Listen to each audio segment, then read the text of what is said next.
هدمونا تي في نتي أم كببار حويتن حبارا وشتون تمركوس استراتيجياو وعزوت صمدو هزبتات قودوبونا أم جمارن بقبرنا بعوت أم بصحن مريح ترى متصوات تركب هدمونا تي في حجون استفلالي نتفتاتن ملغتاتن زلو بروس بوليتيكاو تنتانا زحقوفه صباح بودكاست أفلطو حبرة السباب حق معزاز قبنا مكل خالنا مكل عنزة تقر مدب حزب بوليسن نستفل عليه سنة بباو سرحات زيس مدب أبوزح عودتاتن تنتانتاتن زتقره نايم حرنيا مدبات ندكنا فلاي دمانتو ما وصا هاجرات زركوب قلعو بكل مداي بقعات نمغبارهم زحجز مدب حصانات كمون قال انت خاتاتل زقدس تحستون نافريت غعزوا تقصلالا channelكم هدمونا تيفي نختحيلن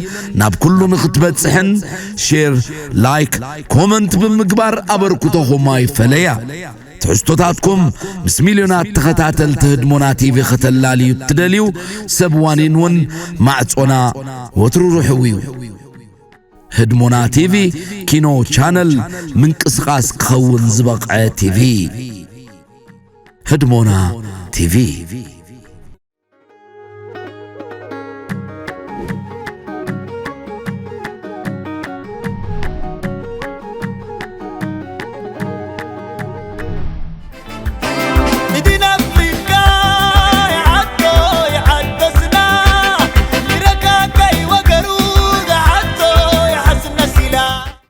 ዛሬ ይጨቃው ጠቅላይ ሚኒስትር የጤነኛዎቹ ፉከራ ስላልተመቸው ነው መሰል የተጣመሙትን ብቻ ነው እያሰማራቸው የሚገኘው።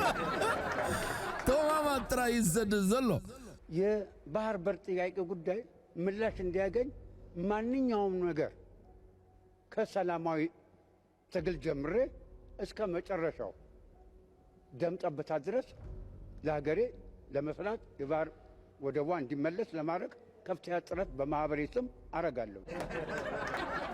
የዚህ እንዳሻው አንተው ጠመማው ጆን ግን እንመጣለን ላልከው ድሮውንስ መች ሌላውን ሆነና የምንጠብቀው አንተንና ወይዘሮ ጻድቃን አይደል እንደ እየጠበቅን ያለ ነው መልሱ። ጽምዶ የሚባለው በይዘቱ ክሊር የሆነ በመጣበት የኔ ፎካስ ምንድነው አደጋን በመምጣት ላይ ያለው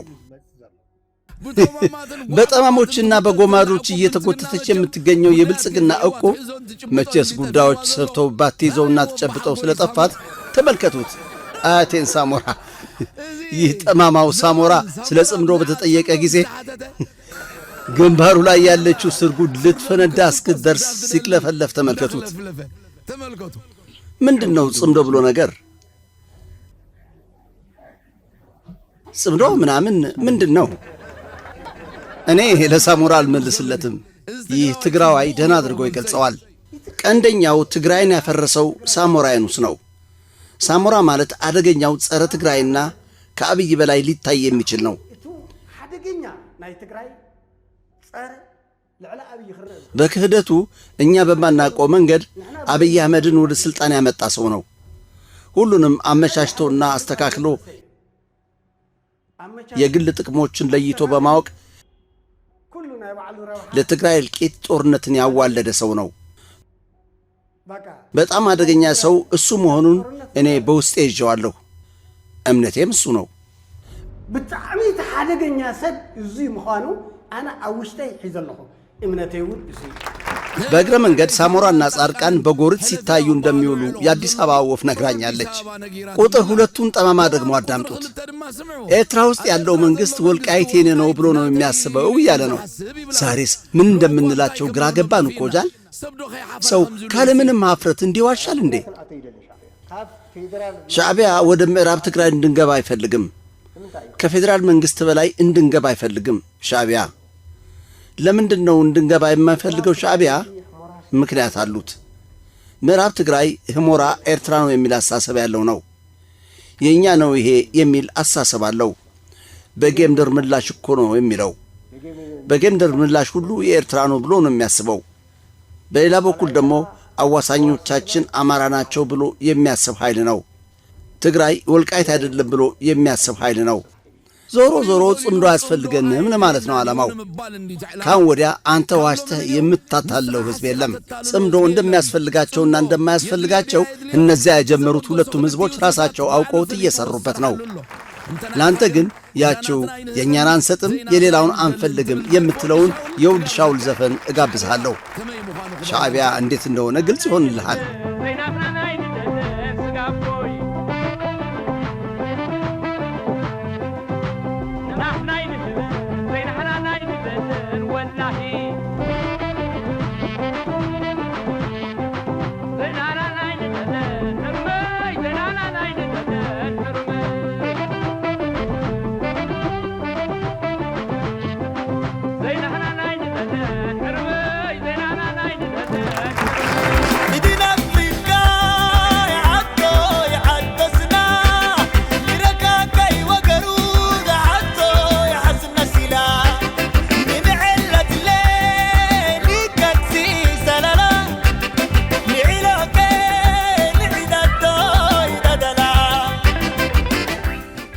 የበሻሻ ልጅ ትምህርትን አስመልክቶ ያለንን ያያችሁትና የሳቃችሁበት ስለሆነ ልለፈው።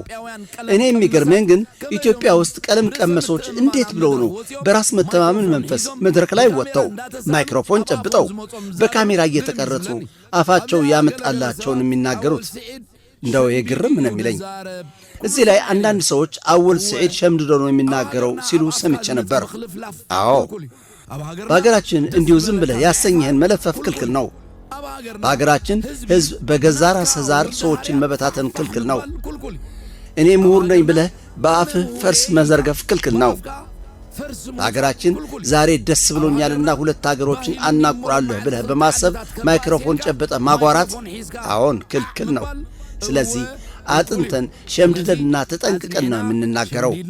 አለበለዚያማ እንዲህ መሆን ይሻላል እንዴ? ዩኒፎርማቸውን አውልቀው ራቁታቸውን ወደ ሻዕቢያ ሄዱ ያሉት እኛ ጠላታችን ነው ብለን የወጋ ነው የኤርትራ ሰራዊት ራቁት የሚሄዱትን ልብሳቸውን አውልቆ አለበሷቸው። A few years later አሰብ የኢትዮጵያ ነች ያልነው አሰብ የኢትዮጵያ ስለሆነች ነው። አሰብ የኛ ነው አይደለም። አሁን ጥያቄው እንዴት ነው የምንመልሰው ነው። ባዳ ፌዘኛ ነው። ባዳ አንደኛ ወታደርም አይደለም፣ እስክስተኛ ነው፣ ዳንኪረኛ ነው። በዚህ መሃል ልብስ አልብሶ አመጣው። እኔ የምሰራቸው ፕሮሶች በበሻሻ ልጅ ሳቢያ ባንዴ ከአስተማሪነት ወደ ኮሜዲ ይቀይራሉ። አንዳንዴማ ደግሞ በሳቅ ፍርስ የሚያደርጉ እየሆኑለት ነው። እንደተለመደው በበሻሻ ልጅ ቀልዶች ዘና እንበል። አሁን ደግሞ የበሻሻ ልጅ የናሽናል ጂኦግራፊ ጋዜጠኛ ሆነችልኝ። እንስሳትን አስመልክቶ ይህን ያህል መለፈፍ ምን ይሉታል ነው? ወይስ የፓርላማ አባላቱን የእንስሳት አብነት ካልሰጠኋቸው አይገባቸውም በማለት በገዛ ቋንቋቸው እያስረዳቸው ይሆን እንዴ? ሻርክ ባህሩን በሙሉ ያናወጠ ይመስለዋል። ጦጣ እንደምታውቁት ቁንጥንጥ ናት። ንስር በሰማይ ላይ፣ ግመል መንገድ ሲጓዝ፣ ሰጎንና ሜዳ አህያ፣ ስግብግብ ውሻ፣ ቀበሮዋ ተሳስታ ግመል፣ ዘመሜት የሚባሉ ጉንዳኖች ድመቷ አስተካክላ አይጥ ትይዛለች ወይ ነው። ዝንጀሮ፣ ሰጎን፣ አንድ አህያ ፈረስ ነው። እንቁራሪት ዶሮ ነው። አሞራ ከበረች። አንበጣን ተመልከቱ። በጎችን መሰብሰቢያ እናድርገው። ወፏ መብረር ሲያቅታት በጭሉሌዎች በጭልፊቶች አሳዎች ጃርት እንዳለ ያውቃል። ሁለት በሬዎች ዝሆኑ ዳክዬ ስትዋኝ አይታችሁ ከሆነ ይህ ጨቅላ ጠቅላይ ሚኒስትር አፉ ያመጣለትን መለፈፍ ሱስ ስለሆነበት ችላ ብለነው ነበር። እስኪ በሉ ይህን ደግሞ አዳምጠነው እንመለስ። ኤርትራውያን ከኢትዮጵያ እንዲገነጠሉ እንዲለዩ ያቀረቧቸው የፍልስፍና አንጓዎች አሉ። አንደኛ ኤርትራውያን ከሌላው ኢትዮጵያዊ ይልቅ በጭንቅላት የተሻሉ ናቸው ብለው እንዲያምኑ አድርገዋቸዋል። ኤርትራውያን ራሱ ይህን እንዲያምኑ እንበልጣለን የተሻልነን ብለው እንዲያምኑ። ይህ አባባል በራስ የበታችነት ስሜት ከደቀቀ ሰው ብቻ የሚደመጥ ንግግር ነው። ኤርትራውያን ከኢትዮጵያውያን የበለጥነን ብለው ነው የሚያስቡት ይባላል እንዴ? አሁን ግን ላንተ መልስ ልስጥህ። ኤርትራውያን ከነዚህ ዋሾች አፋቸው ያመጣላቸውን ከሚለፍፉ ከእንዳንተ አይነቶቹ ሾረፋ ለቃሚዎች አሳምረን እንበልጣለን። እንዴት ካንተ እንደምንበልጥ እነዚያ ኢትዮጵያውያን እኩዮቻችን ስልጣን ከያዙ በኋላ በደንብ ይገባል።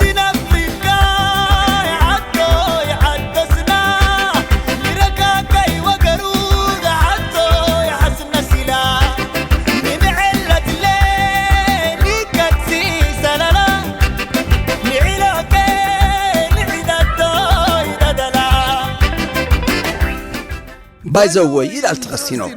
የዘንድሮ ኢትዮጵያ ምርጫ እንዲህ አይነት ነው እያሉ እየተሳለቁበት ነው። ሀ አብይ አህመድ አሊ፣ ለ ሀ አምሮሃ ሀና ለ መ ሁሉም መልስ ነው። ብረት ለበስ ተሽከርካሪዎች ወደ ኢትዮጵያ ገቡ፣ ጥይት የማይበሳቸው መኪኖች አዲስ አበባ ገቡ ተብሎ በብልጽግና ሚዲያዎች አታሞ ሲደለቅ ሰምቷል። ወደ ኤርትራ ሊሰማሩ ነው። የለም ፋኖን ነው የሚያጠቁት። አይ ወደ ትግራይ ነው የሚሄዱት። አይደለም ኦላን ሊጠራርጉ ነው እየተባለ ነው ሲተነተን የሰነበተው። አሁን እኔ አንድ አጭር ነገር ልንገራችሁ። አሁን አስቡትማ መኪኖቹ የጦርነት ተሽከርካሪዎች ይመስላሉን? እነዚህ በመድፎችና በታንኮች መሃል ገብተው ምንድን ነው የሚሆኑት? እነዚህ ብረት ለበስ የከተማ መኪኖች ናቸው። የበሻሻ ልጅ ምርጫ ቆፈን ሆኖበት እያብረከረከው ስለሆነ ኢትዮጵያ ውስጥ ምርጫ ተካሂዶ ጨቅላው አብቹ ለ100% 3 ጉዳይ አሸነፈ ሲባል ሕዝብ ቁጣው ገንፍሎ ወደ አደባባይ ሲወጣ እሱኑ ለመጨፍለቅና ለመደፍጠት ተብለው ከኢማራት የተመጸወቱለት ብረት ለበስ ተሽከርካሪዎች ብረት ለበስ ተሽከርካሪዎች መሆናቸውን ብነግራችሁስ?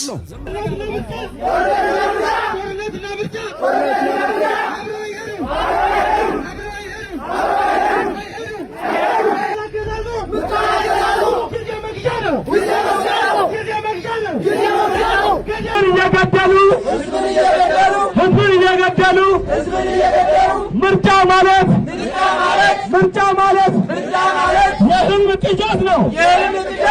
የህልም ቅዠት ነው።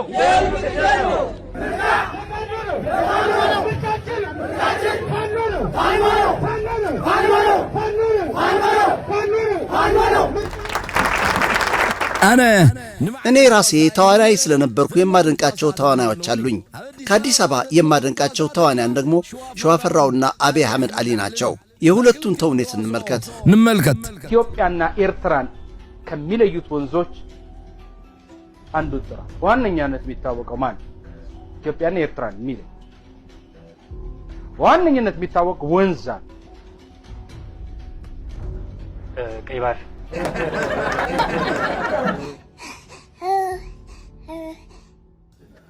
ይህን በባህር በሽታ የተለከፈ የኢትዮጵያ ወታደር ኤርትራና ኢትዮጵያን ከሚያዋስኑ ዕውቅ ወንዞች አንድ ጥቀስ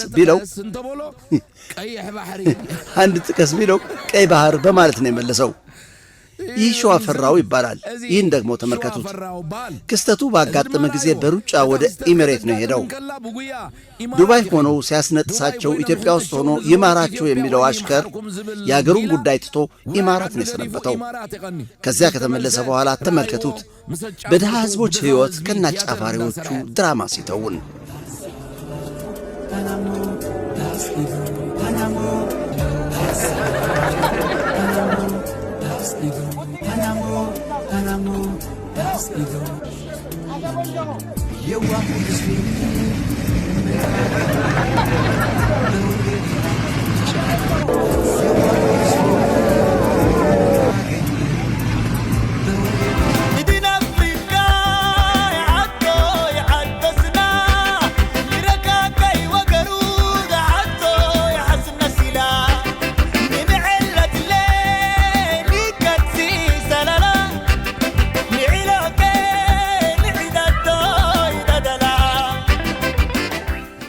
የበሻሻ ልጅ በንጹሃን ሱዳናውያን ደም እጁን መታጠቡን ይቅርና በዚህ ቀጠና የሚገኙ በመላው ዓለም ያሉ መንግስታት ደርሰውበታል።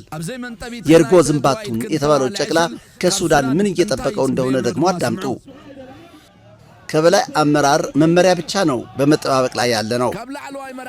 ዳመዚን ዳዕመል ሰሪዕ ማለት የፈጥኖ ድራሽ ሰራዊት አንልክባቸውም። አካባቢያቸው ሁሉ ተዳክመዋል። እኛ ዝግጆች ነን። የበላይ አካል መመሪያ ብቻ ነው እየጠበቅን የምንገኘው። አቅጣጫችን ወደ ኢትዮጵያ ነው እያለ ነው ይህ የሱዳን ከፍተኛ መኮንን። ኢትዮጵያ በዚሁ ጨቅላ ጦስ በ360 ዲግሪ ጠብ እየጨረች ነው። አመሻሽ ላይ እንዴት እንደሚጠናቀቅ አብረን የምናየው ይሆናል። በኢትዮጵያና በመላው ዓለም ሃሽ ውረድ የሚል ጨቅላው የበሻሻ ልጅ ከስልጣን እንዲወርድ የሚጠይቅ የማህበራዊ ሚዲያ እንቅስቃሴ ተጀምሯል። ይህ ጨቅላ በሁሉም አቅጣጫ ውረድ የሚል ድምፅ በዝቶበታልና እኔም ሃሽ ውረድ እያልኩ ነው። ሃሽ ውረድ እብላለሁ።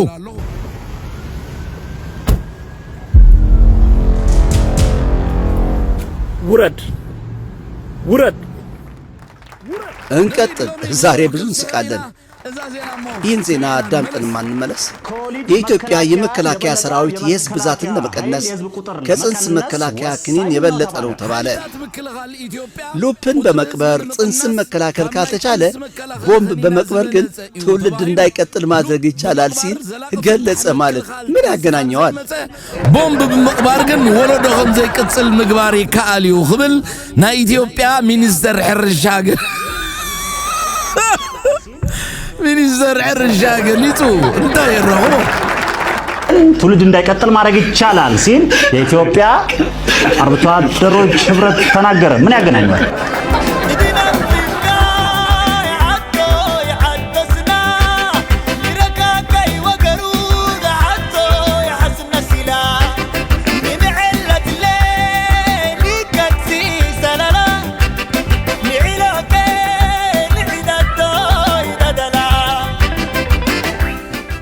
ከሰሞኑ በጽምዶ ጉዳይ ታላቅ የምስራች ስላለኝ ወደ በርካታ አካባቢዎች ስንቀሳቀስ ነው የሰነበትኩት። ጽምዶ ወዳጆቹን ወተት እያጠጣ ለጠላቶቹ ራስ ምታት እየሆነባቸው በከፍተኛ ፍጥነት በመመረሽ ላይ ነው። ጉዞው ከጊዜ ወደ ጊዜ እያደገና እየሰፋ በመሄድ ላይ መሆኑን እያያችሁት ነው። ገና ካሁን ወዲያም ብዙ ታያላችሁ። እጅግ ሚስጥራዊ የሆነ ሥራ እያከናወን ስለሆን ዛሬ አልጠቁማችሁም። በመጪው ቅርብ ጊዜ ዓለም ሁሉ የሚሰማው ትልቅ ክንዋኔ እየሠራ መሆናችንን ግን ጠብቁን።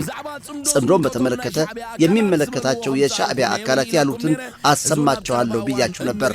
ይህም በቅርብ ጊዜ የምናየው ይሆናል።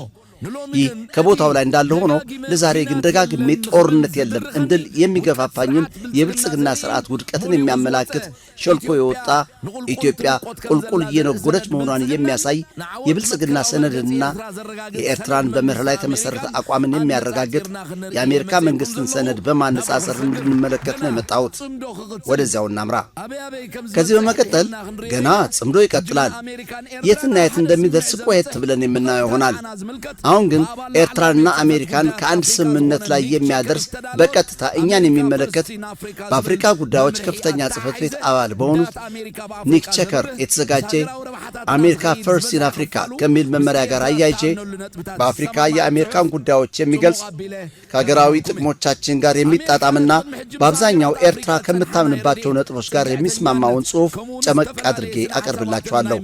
አሜሪካ ካሁን ቀደም ከአፍሪካ ሀገራት የነበራትን የእርዳታ ጥገኝነት ጉዳይንና የተለያዩ አይዲዮሎጂዎችን የመንዛት ወዳጅነትን ወደ ኋላ በመተው በአዲስ የጋራ እድገት አሰራር እያስተካከለችው ነው። ይህ በመስተካከል ላይ ያለው ወዳጅነት የአገሬ ፕሬዝዳንት ኢሳያስ አፈወርቂ በመጽዋቾችና በለማኞች መካከል እንዴት ብሎ እኩልነት የሰፈነበት ወዳጅነት ሊኖር ይችላል እንዳሉት ነው። በመጽዋችና በለማኝ መካከል ሸሪክነት ሊኖር አይችልም። የመጽዋችና የለማኝ ሸሪክነት ምን አይነት ሸሪክነት ነው? መጽዋቹ የራሱ የስነ አእምሮ ኩነት አለው። ሸሪኬ ነው ሊል አይችልም። ራሱን እንደ መጽዋች አንተን እንደ ለማኝ ነው የሚመለከትህ። አንተ ለማኝ ነህ።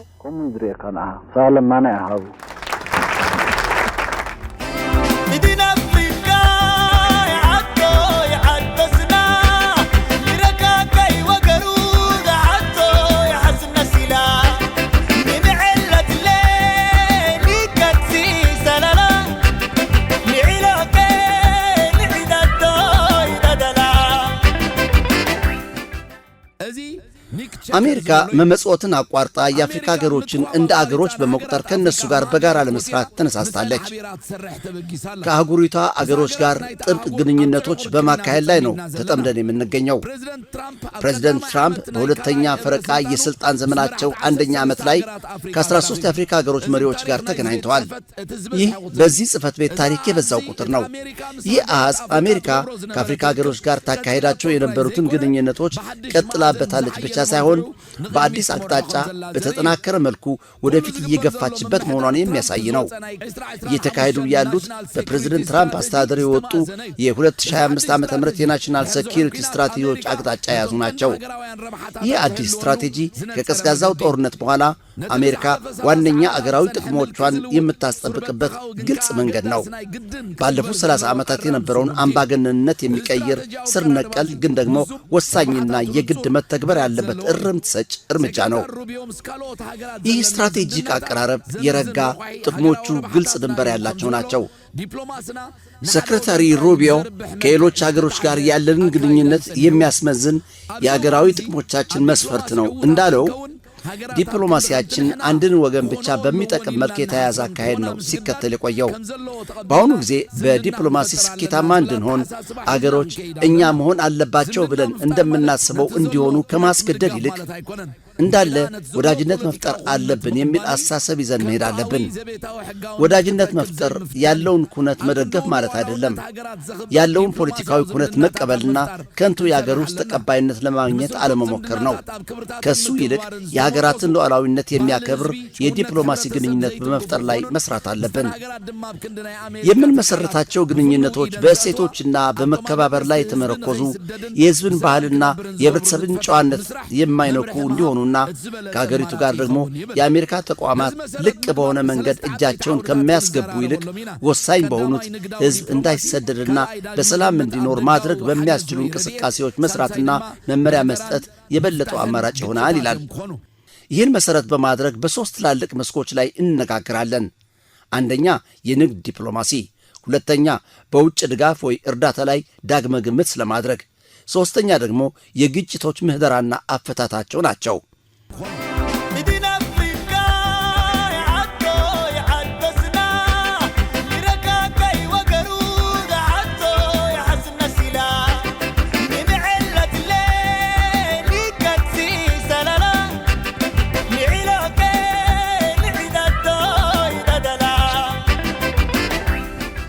በቀዳሚው የንግድ ግንኙነት ስንጀምር አሜሪካ ከአፍሪካ ጋር በንግድ ላይ የነበራት ግንኙነት ከእርዳታ ግንኙነት ወደ የንግድ ሸሪክነት ቀይረዋለች።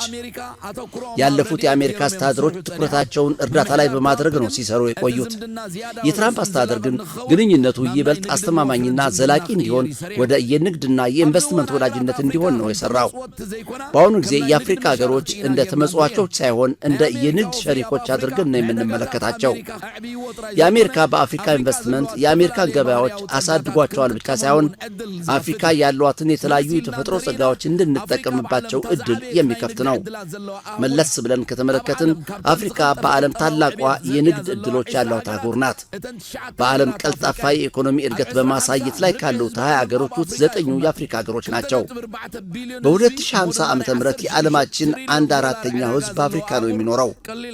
2.4 ቢሊዮን ሕዝብ ለዚያውም የ16 ትሪሊዮን ዶላር ገበያ ያለው አህጉር ቀላል አይደለም። ይህን ለማሟላት በጣም ትልቅ ኢንቨስትመንት ያስፈልጋል። በአሁኑ ጊዜ አፍሪካ የአሜሪካን 100ኛ ምርት ብቻ ነው የምትፈጀው። አሁን ካለው ለውጥ ከሕዝብ ብዛትና ኢኮኖሚ አንጻር ግን ይህ የሚያድግበት ጊዜ ሩቅ አይሆንም። ለዚህ ነው ደግሞ እርዳታ ሳይሆን ንግድ የሚል መፈክር በማነሳሳት የሚከተሉትን ነጥቦች በመተግበር ላይ የምንገኘው። አንደኛ፣ በኤምባሲዎች የንግድ ውሎችን የሚያደርጉ ሰራተኞች በማዘጋጀት የንግድ ዲፕሎማሲ መፍጠር። ሁለተኛ፣ የንግድ ማስተካከያ እንዲፈጠር መስራት። ሶስተኛ፣ ኢንቨስትመንትን የሚጋብዝ ዘመናዊ መሠረተ ልማት እንዲሠራ ማገዝ። አራተኛ፣ የበለጠ የንግድ ዲፕሎማሲ መፍጠር። አምስተኛ፣ የአሜሪካ ተቋማት በአፍሪካ ኢንቨስት እንዲያደርጉ ማድረግ። ስድስተኛ፣ እንደ ኤግዚም እንዲሁም ዲኤፍሲ የመሳሰሉ የአሜሪካ የፋይናንስ ተቋማት በአፍሪካ እንዲሰሩና ለስትራቴጂካዊ ሥራዎች ቅድሚያ እንዲሰጡ ማድረግ። ከጅምሩ በአሜሪካና በአፍሪካ መካከል 25 ቢሊዮን የሚገመቱ 60 ውሎች ተፈርመው ወደ ሥራ ገብተዋል። በማዕድኑ መስክ የትራምፕ አቋም ከሸሪክ የአፍሪካ አገሮች ፍላጎት ጥያቄዎች የሚነሳ ነው። እነዚህ አገሮች ይበልጥ የአሜሪካን ኢንቨስትመንት ይፈልጋሉ። እጅግ ረዥም ለሆነ ጊዜ የማዕድኑ መስክ ግልጽ ባልሆነ ኢንቨስትመንት ተወዳዳሪዎቻችን በሆኑ አገራት ቁጥጥር ስር ሆኖ ነው የቆየው። ይህ ዋልጌነትን ስር እንዲሰድ ያደረገና በገበያዎች ላይም አለመረጋጋትን የሚፈጥር ነው። አፍሪካውያን መሪዎች በዚህ እየተበዘበዙ መሆናቸውን ከጊዜ ወደ ጊዜ በተደጋጋሚ ነው የሚገልጹት። የአሁኑ ዓላማችን ግን በጣም ወሳኝ የሆኑ የአፍሪካ ማዕድኖች ወደ አሜሪካ ለማምጣት ነው። ከኮንጎ ዲሞክራቲክ ሪፐብሊክ ጋር የገነባነው ውል የዚህ አብነት ነው። ይህ አዲስ የጸጋዎች ብዝበዛ አሰራር ሳይሆን ከሸሪኮቻችን ጋር ዋስትናው የተጠበቀ ግልጽነት ያለው ሁለቱንም አገሮች ተጠቃሚ የሚያደርግ አካሄድ ነው የምንከተለው። በተግባር ሲታይ ደግሞ እንዲህ ስንል በሌሎች የእድገት መሰረት በሆኑት መሰረተ ልማቶች ላይ ኢንቨስት እናደርጋለን። ይህ ደግሞ አገሪቱ ከጸጋዎቿ የምታገኘውን ጥቅም በእጅጉ ይጨምረዋል። በአጠቃላይ ሲታይ የአፍሪካ ሀገሮች በዓለም አቀፉ መድረክ በፍላጎትና በአቅርቦት በአጠቃላይ ደግሞ በዓለም አቀፉ የንግድ እንቅስቃሴ ዓለም ከተሻለና ከበለጠ ትርጉም ያለው ቦታ እንዲቀመጡ ያደርጋል። ማርኮ ሩቢዮ ይህን በማስመልከት ከአፍሪካ ሀገራት ጋር ተወያይቶ ነበር። ከዓለም የበዛውን እርዳታ የምትሰጠው አገር አሜሪካ ናት። በትራምፕ ዘመነ ስልጣን ግን ይህ የእርዳታ አሰራር ተቀይሯል። በአሁኑ ጊዜ የአሜሪካ ድጋፍ እርዳታ አይደለም፣ ኢንቨስትመንት ነው የሚሆነው። ሸሪክ ሀገሮች ደግሞ ይህን ተገንዝበው በተቀየሰው መርሃ ግብርና መንገድ መስራት ይገባቸዋል። ይህን ለማይከተሉ ሀገሮች የሚሰጣቸው ድጋፍ የተወሰነ ይሆናል። በመሰረቱ የአፍሪካ ሀገራት ራሳቸውን እንዲችሉ ነው የምንፈልገው። ይህ አዲስ ፕሮግራማችን ደግሞ ይህን ተግባራዊ ለማድረግ ነው የሚሰራው። ከአሁን ወዲያ የአሜሪካ ፖሊሲ የአፍሪካ ሀገራት ከጥገኝነት እንዲወጡ ይሰራል። አሜሪካን የማይጠቅም እርምጃ የሚወስዱ ሀገሮች ከአሜሪካ ጋር የሚኖራቸው ግንኙነት ወይም ወዳጅነት ያነሰና ጥቂት ይሆናል። የምናደርጋቸው የአስቸኳይ ጊዜ ድጋፎች ደግሞ አስተዳደሮችን የሚተኩ አይደሉም። እንደ የደቡብ ሱዳኑ አይነት ብዝበዛ እንዳያጋጥም ደግሞ ዝም አንልም።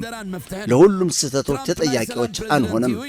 እቅዳችን የአፍሪካ ሀገሮች ራሳቸውን እንዲችሉ ነው።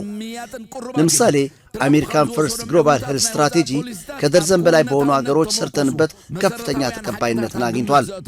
የአገራቱ መሪዎች ደግሞ የጤና ተቋሞቻቸውንና ፖሊሲዎቻቸውን ራሳቸው እንዲያስተዳድሩ ስላስቻላቸው ወደውታል። ይህ አሰራር አፍሪካውያንን እንደ ሸሪኮች እንዲታዩ ያደረገ ስትራቴጂ ነው። መጨረሻ ላይ የሚመጣው ደግሞ የግጭቶች ምህድራና መፍትሄዎቹ ነው። ትራምፕ የሰላም ፕሬዝደንት ናቸው ነው የምንለው። በመቀጠል ላይ ባሉት ግጭቶች ለመነጋገርና ለመወያየት ዝግጆች ነን። ትራምፕ ከወሰዷቸው ስኬታማ የውጭ ፖሊሲዎች በተጨባጭነት ላይ የተመረኮዙ መሠረታዊ እውነታዎችን ግምት ውስጥ ያስገቡ ናቸው። በኮንጎ ዲሞክራሲያዊት ሪፐብሊክና በሩዋንዳ መካከል ዋሽንግተን አኮርድ ያስገኘው ሰላም አንድ አብነት ነው። የቦሎስ ከፍተኛ አማካሪ በሱዳን ያሉትን ችግሮች በመፍታትና ሊያጋጥም ይችል የነበረውን በአባይ ግድብ የተሳበበውን ጦርነት በማቆም ላይ የተጫወተው ሚናም ሌላ አብነት ነው። ሽብርተኛ ቡድኖች ለረጅም ጊዜ በማይቆይ የአሜሪካ ጣልቃ ገብነት የሚወገዱበት አማራጮችም እንደ ወሳኝ አማራጭ ተቆጥረው የተሰራባቸው ነው። ከማሊ ከኒጀርና ከቡርኪና ፋሶ ጋር እየመሰረትናቸው ያሉት ግንኙነቶች ደግሞ በሳሐል ሊኖሩ የሚችሉትን ሽብርተኞች እንዲገቱ ሊያደርግ ይችላሉ። በአፍሪካ ሀገራት ያሉ ታላላቅ ባህሎችና የሀገራቱ የኑሮ ዘይቤዎችን ሳያጤኑ ይካሄድ የነበረው የዲሞክራሲ ስብከት ውጤታማ ስላልሆነ በሌላ መንገድ በመተካት በገንቢ ግንኙነቶች ላይ ብቻ በማተኮር እዚያ ላይ መስራት የበለጠው አማራጭ መሆኑ ተወስኖ ይሰራበታል። በዚህ ብቻ ነው የአፍሪካ አለመረጋጋት ሊፈወስ የሚችለው። እኔ የአሜሪካና የአፍሪካ ወዳጅነት ጽሕፈት ቤት ከፍተኛ ባለሥልጣን እንደመሆኔ በዋሽንግተንና በአፍሪካ የሚገኙት የሥራ ባልደረቦቼ ይህን ያልኩትን ግምት ውስጥ በማስገባት ሊሰሩ ይገባል። በትራምፕ የአስተዳደር ዘመን የአፍሪካና የአሜሪካ ግንኙነት በአዲስ መልክ ይሰራበታል። የዲፕሎማሲ ግንኙነት ከኢንቨስትመንት ጋር ተያይዞ እጅግ ስኬታማ ድሎች ይገኛሉ ይላሉ ኒክ ቸከር። ድሮውንስ እኛ ምንድን ነው እንዲያል ነው?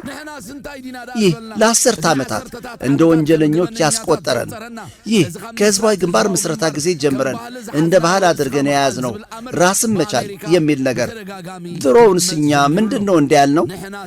ስለዚህ እዚህ ላይ አገሬ በአብዛኛው የምትስማማበት እንጂ የሚያጣላን ነገር የለም።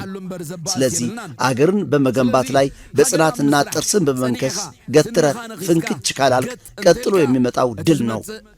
ጊዜ ይረዝም እንደሆን እንጂ ዓለም ፈርህን መከተሏ አይቀርምና ስለዚህ ይተርፍ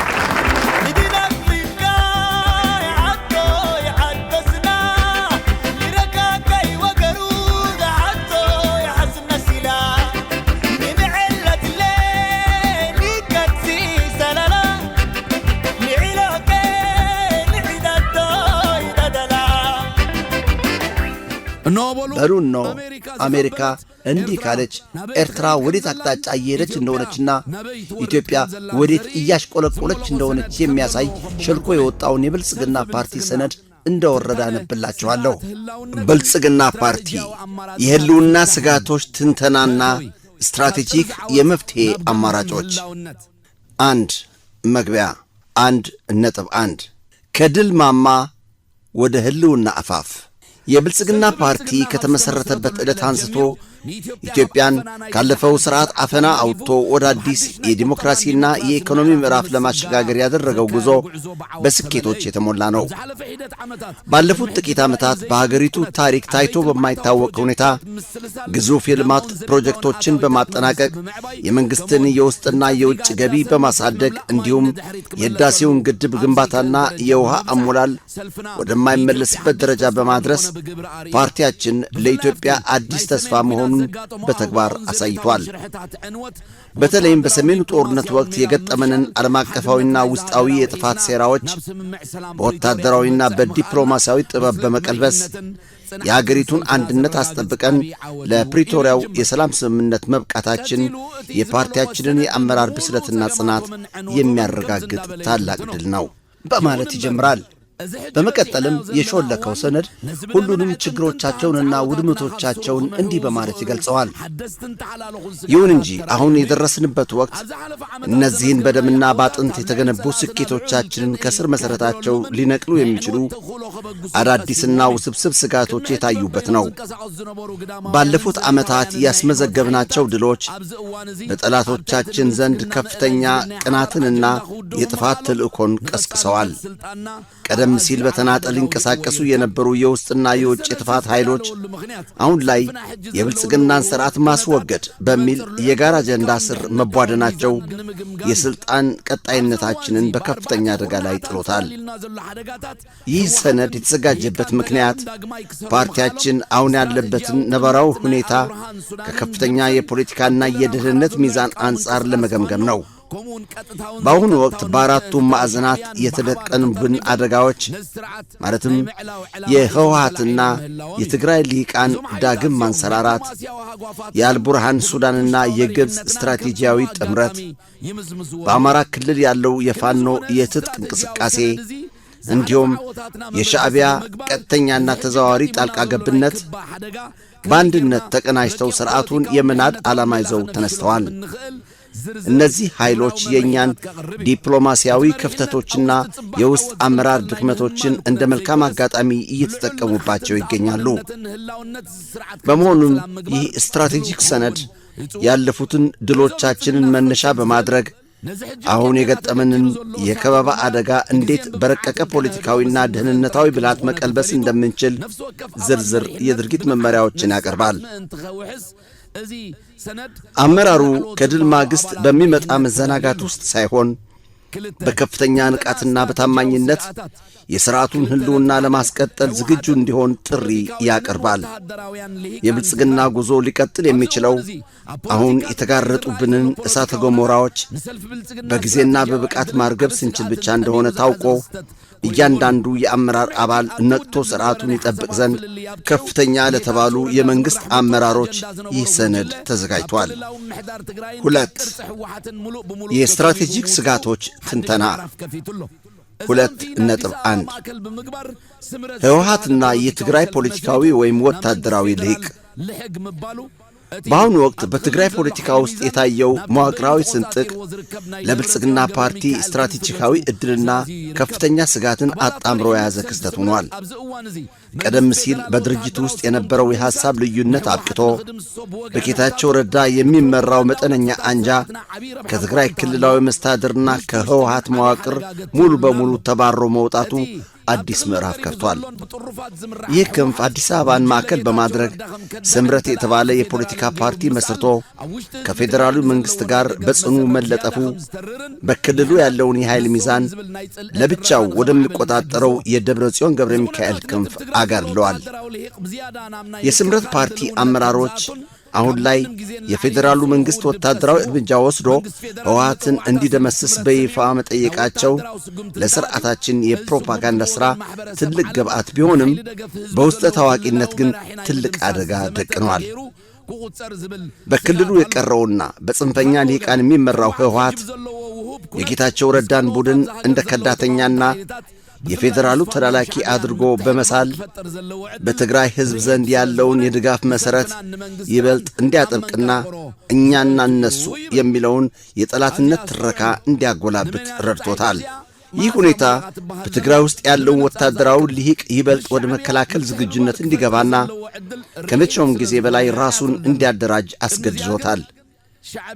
የስምረት ፓርቲ ጥሪን ተከትሎ የፌዴራሉ መንግስት ወደ ወታደራዊ እርምጃ ቢገባ ይህ እርምጃ በዓለም አቀፉ ማህበረሰብ ዘንድ በህዝብ የሚደገፍን ክልላዊ መሪ ኃይል የማጥፋት ዘመቻ ተደርጎ ሊወሰድ እንደሚችል ስጋት አለ።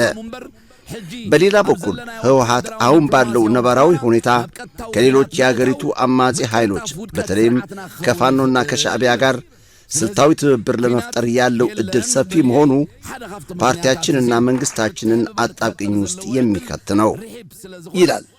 እዚህ ላይ ልብ በሉ። ይህ ለማን ነው የተጻፈው? መቼ ነውስ ሾለከ የሚባለው? ግልጽ ለማድረግ ያህል ከሻዕቢያ ጋር ትብብር ለመፍጠር ያለው ዕድል ሰፊ ስለሆነ ነው እያለ ያለው። ከዚህ በፊት ግን ሻዕቢያና ህወሓት ተባብረው እየሰሩ ነው ነበር የሚሉት። እንቀጥል በሉ።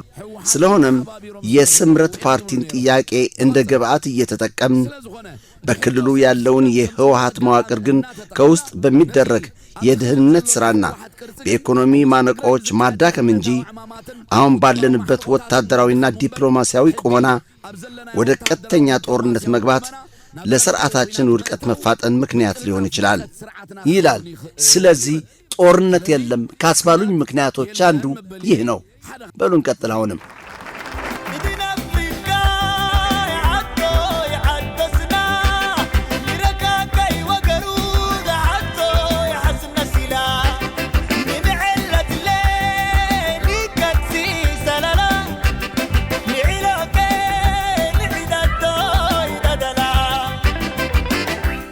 የትግራይ ፖለቲካዊ ሊቅ አሁንም ቢሆን የፌዴራሉን መንግሥት እንደ ስትራቴጂያዊ ጠላት እያየው መሆኑን ተገንዝበን የስምረት ፓርቲን እንደ አማራጭ የትግራይ ኃይል በመጠቀም የክልሉን የፖለቲካ አንድነት የማፍረስ ሥራው በከፍተኛ ምስጢር ሊቀጥል ይገባል።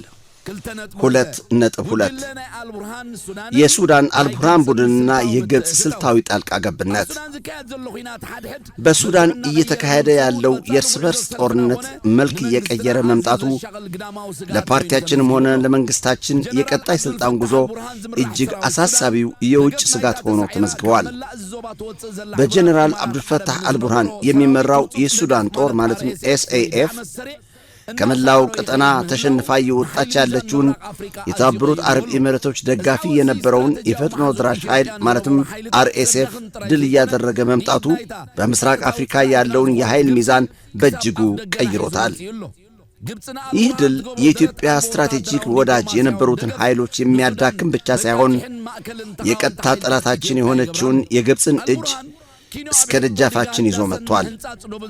ግብፅ ለአልቡርሃን የምታደርገው ያልተገደበ ወታደራዊና ዲፕሎማሲያዊ ድጋፍ ሱዳንን የኢትዮጵያ ተቃዋሚ ኃይሎች መፈልፈያና ማሰልጠኛ ማዕከል እያደረጋት ይገኛል።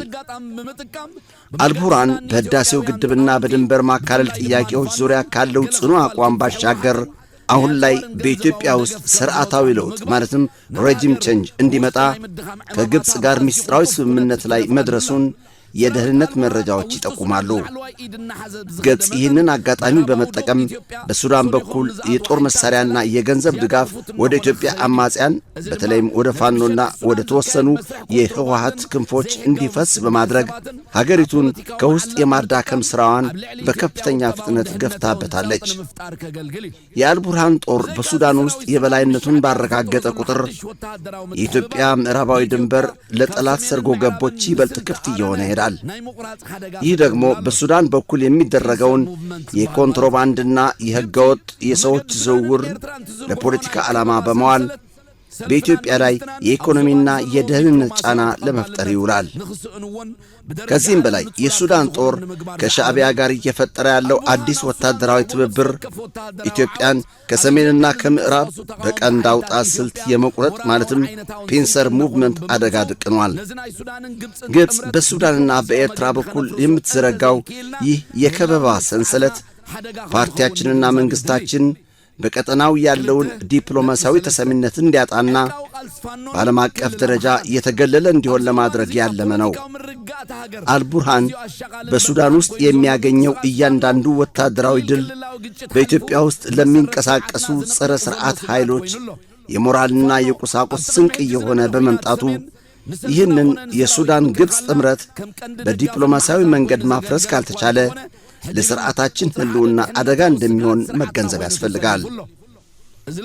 2.3 በአሁኑ ወቅት በአገሪቱ የፖለቲካ መረጋጋት ላይ እጅግ አሳሳቢና ፈታኝ ሆኖ የቀረበው የፋኖ እንቅስቃሴ ከቀላል የክልል ግጭት ባለፈ የሥርዓቱን መሠረት እየነቀነቀ ያለ ብሔራዊ ስጋት ሆኗል። ፋኖ ቀደም ሲል በነበረው የሰሜን ጦርነት ወቅት ለፓርቲያችንም ሆነ ለመከላከያ ሠራዊታችን እንደ ዋነኛ ደጋፊና አጋር ሆኖ ቢያገለግልም አሁን ግን የሥርዓቱ ቁጥር 1 የደህንነት ስጋት ሆኖ ተሰልፏል። ይህ ለውጥ የመጣው በፓርቲያችንና በክልሉ ልሂቃን መካከል በነበረው አለመግባባት ብቻ ሳይሆን መንግሥት የወሰዳቸው አንዳንድ ወታደራዊና ፖለቲካዊ እርምጃዎች በሕዝቡ ዘንድ የተሳሳተ ትርጉም በማግኘታቸው ነው። በተለይም የመከላከያ ሠራዊት መልሶ ማደራጀትና የክልል ልዩ ኃይሎችን የመበተን ውሳኔ በአማራው ልሂቅ ዘንድ ክልሉን ለጥቃት የማጋለጥ ሴራ ተደርጎ በመወሰዱ ለፋኖ መጠናከር ትልቅ የሞራል ስንቅ ሆኗል። የፋኖ እንቅስቃሴ አደገኛነት የሚመነጨው በጫካ ካለ የሽምቅ ውጊያ አልፎ በከተሞችና በገጠሩ ማህበረሰብ ውስጥ ጥልቅ የሆነ የህልውና ተቆርቋሪነት ስሜት መፍጠሩ ነው። ይህም የመንግሥት መዋቅር በክልሉ ውስጥ እንዳይሠራ፣ የግብር አሰባሰብ እንዲቋረጥና የአካባቢው አስተዳደሮች እንዲፈርሱ አድርጓል። ከዚህም በላይ ፋኖ ከህወሓትና ከሻዕቢያ ጋር የጋራ ጠላት በሚል ሰበብ ስልታዊ ትብብር ለመፍጠር እያሳየ ያለው ፍላጎት ለፓርቲያችንም ሆነ መንግሥታችን እጅግ አደገኛ ነው። ቀደም ሲል በታሪክና በፖለቲካ የማይገናኙ እነዚህ ኃይሎች በብልጽግና ላይ ያላቸው ቂም አንድ እንዲሆኑና የመረጃ እንዲሁም የትጥቅ ልውውጥ እንዲያደርጉ ዕድል ሰጥቷቸዋል። ይህ የታጠቁ ኃይሎች ጥምረት በአዲስ አበባ ዙሪያ ያለውን ቀለበት በማጥበቅ ሥርዓቱ በኃይል እንዲወገድ ግፊት ማድረጉን ቀጥሏል። ሌላው ለፋኖ መጠናከር ምክንያት የሆነውና በሰነዱ ውስጥ በልዩ ሁኔታ ሊታይ የሚገባው ጉዳይ የአንዳንድ ከፍተኛ የመከላከያ ሠራዊት ያልተገባ ዛቻና ንግግር ነው። በሕዝብ ላይ የሚሰነዝሯቸው እላፊ የወጡ ዛቻዎች ፋኖን እንደ ሽፍታ ሳይሆን እንደ ሕዝብ ጠባቂ እንዲታይ አድርገውታል።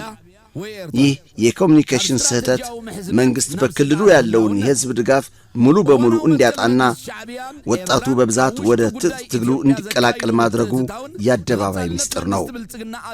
ፋኖ አሁን ላይ ያለው የትጥቅ አቅምና የሰው ኃይል በክልሉ ያሉ ዋና ዋና መሠረተ ልማቶችንና የመንግሥት ተቋማትን እስከ መቆጣጠር የደረሰ በመሆኑ ይህንኑ ኃይል በወታደራዊ እርምጃ ብቻ ለመደምሰስ መሞከር የሰሜኑን ጦርነት አይነት አዙሪት ውስጥ ከመክተት ባለፈ ለሥርዓቱ ምንም አይነት ድል አያመጣም።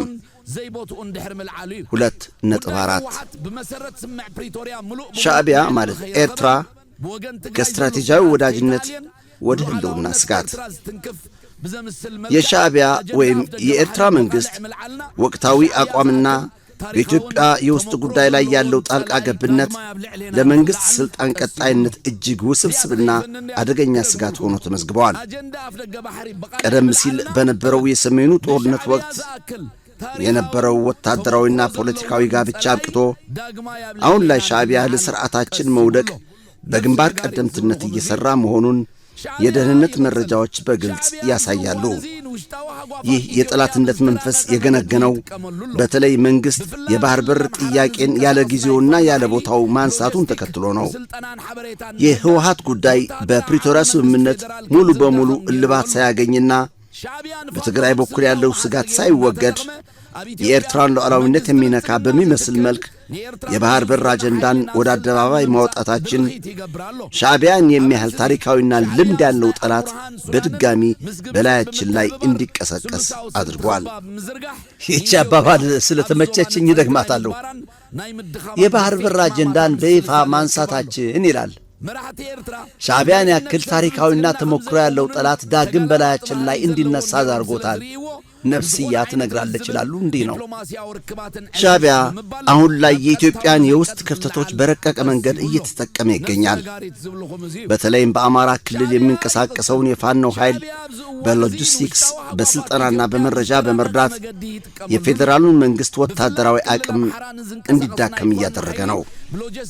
ሻዕቢያ ፋኖን እንደ ስልታዊ አጋር በመጠቀም በኢትዮጵያ ውስጥ የብልጽግናን መንግስት የሚተካና ለኤርትራ ታዛዥ የሆነ ኃይል እንዲመጣ ግፊት እያደረገ ነው።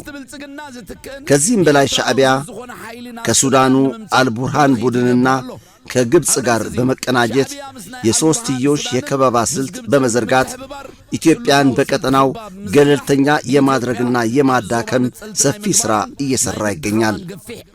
የኤርትራ መሪዎች የብልጽግና ፓርቲን አመራር እንደ ታማኝ ያልሆነና ተለዋዋጭ አድርገው ስለሚቆጥሩት ማንኛውንም አይነት ድርድርና ዲፕሎማሲያዊ ግንኙነት ወደ ጎን በመግፋት ወደ ቀጥተኛና ኢቀጥተኛ ግጭት አምርተዋል።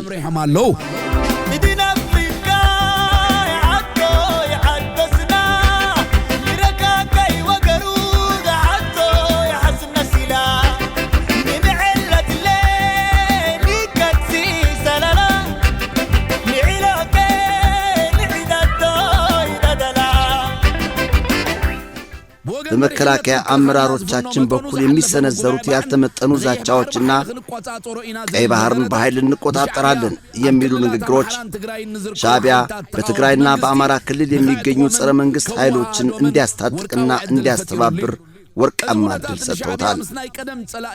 ይህ ሁኔታ ሻዕቢያ ከቀድሞ ጠላቱ ህወሓት ጋር እንኳ ሳይቀር የጋራ ጠላታችንን ማለትም ብልጽግናን እናስወግድ በሚል መርህ ምስጢራዊ ግንኙነት እንዲጀምር በር ከፍቷል። የሻዕቢያን አቅም ቀስ በቀስ እያወጡት ነው። ሻዕቢያ ያለው ረጅም የሽምቅ ውጊያ ተሞክሮና በኢትዮጵያ ፖለቲካ ውስጥ ያለው ጥልቅ ሰርጎ ገብነት ለሥርዓታችን መረጋጋት ትልቁ እንቅፋት ሆኗል። በመሆኑም ሻዕቢያን ከውስጥ አማጽያን ጋር የሚለጥፈውን የፖለቲካ መስመር ካልበጠስንና የባህር በር ጥያቄውን በሰከነ ዲፕሎማሲ ካልመለስ ነው የሻዕቢያ እጅ እስከ ሀገሪቱ እምብርት ድረስ ዘልቆ በመግባት የሥርዓቱን ውድቀት ሊያፋጥን እንደሚችል ሊታወቅ ይገባል። ይህች ወሳኝ ጉዳይ ስለሆነች እደግምላችኋለሁ። አስተውሉ፣ ተጋሩ። ሻዕቢያ ከውስጣዊ ተቃውሞ ጋር የዘረጋውን የፖለቲካ መስመር ካልበጠስ ነውና የባህር በር ጥያቄን በሰከነ ዲፕሎማሲ ካልመለስ ነው ይላል። ሻዕቢያ ከውስጣዊ ተቃውሞ ጋር የዘረጋውን የፖለቲካ መስመር ካልበጠስ ነውና ማለት ህወሓትንና ሻዕቢያን ካላቆራረጥናቸው የትግራይንና የኤርትራን ህዝቦች ካላናቆርናቸውና የባህር በር ጥያቄን በሰከነ ዲፕሎማሲ ካልመለስ ነው የሻዕቢያ እጆች እስከ ኢትዮጵያ እምብርት ድረስ ዘልቀው በመግባት የሥርዓታችንን ውድቀት ሊያቀላጥፈው እንደሚችል መገንዘብ አስፈላጊ ነው ተብሎ ይተረጎማል።